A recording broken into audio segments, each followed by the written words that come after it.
Sorry, emotional topic. So I'll just get the tears out now, and then once my voice steadies, then.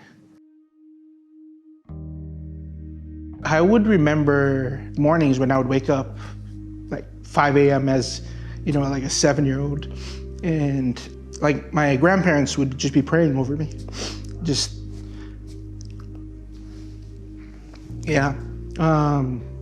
When I think about just how my heritage and my culture ties into my faith and learning God, like I always think about those early mornings when, Grandpa would be putting his arms on me, praying for me, and just all those prayers are, things that guide me. I did not grow up in a Christian household, and I didn't come to know the Lord until I was in college, and it was through a Korean American ministry. It was really the first time that I had seen so many Asians in one place, I think, and it was shocking. And I had no context for it. I had not grown up in church. I didn't know what to expect. It was a completely different subculture at the intersection of Asian and Christian, and it was really intense. A lot of our background was growing up in Chinese churches or Asian American churches. And so I've always had a pastor who looked like me. I've always had friends who acted like me, who thought like me. I had counselors and mentors and folks that I really dearly appreciate and to this day hold in high regards. But they all kind of were me in a sense. And I think that it allowed for easy conversations because there were assumptions that were made that were true on both sides. For the first 20 years of my life, I grew up in the Pacific Islands. I was pretty sure about who I was. I was always the majority in my settings. Everyone around me looked like me. They had brown skin, brown eyes.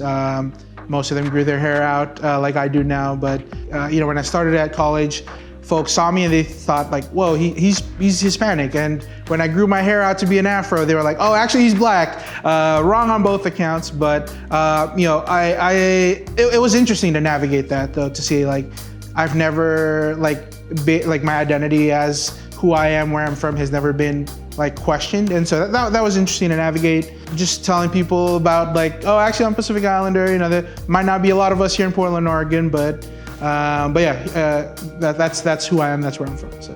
Growing up Asian American, it's, you're a third culture kid. You sit at the intersection of two cultures, which means you have your own third culture. You're not really part of the home culture and you're not part of the foreign culture. So you're constantly code switching, you're constantly feeling like, I don't know what my roots are, I don't know how I should identify, and I don't know what cultural aspects I should adopt. My wife is Hispanic, and how similar culturally we still are. Seeing how almost interwoven a lot of cultures are to my Pacific Island culture, it's been interesting to see how all of that is interconnected in some way. This is a church that somehow is not in theory supposed to work, but somehow does. It must be because there is a force stronger beyond our shared identities, beliefs, characters that brings folks together. So differences do not divide us. In fact, they help strengthen and build each other.